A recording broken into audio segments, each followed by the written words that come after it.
అటువంటి వాక్యం నిన్ను గద్దిస్తుంది, హెచ్చరిస్తుంది, బుద్ధి చెప్పుతుంది. అటువంటి వాక్యాన్ని మనము కోరుకోవాలి తప్ప దురద చెవులు గలవారమైనట్లుగా స్వకీయులను పోగు చేసుకోకూడదని వాక్యం చెబుతుంది.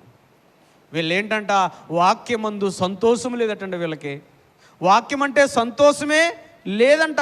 అంతటితోనే వాళ్ళు ఆగిపోలేదండి. చూడండి, దాన్ని ఏం చేశారంట, తృణీకరించారట. వాక్యాన్ని ఏం చేశారండి, తృణీకరించారటండి. దేవుడు ఏం చెప్పాడండి, నా మాట శ్రద్ధగా వింటే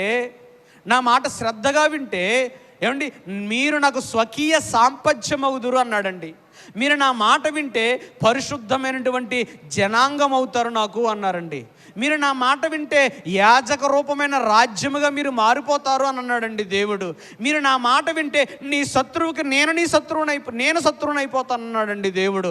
మీరు నా మాట వింటే నిన్ను, నీ పిల్లల్ని ఏమండి మేలుతో నింపేస్తానన్నాడండి. కానీ ఇశ్రాయేలీయులు ఏం చేశారట, 10 మారులు ఆయన మాట వినక ఆయన్ని శోధించారటండి.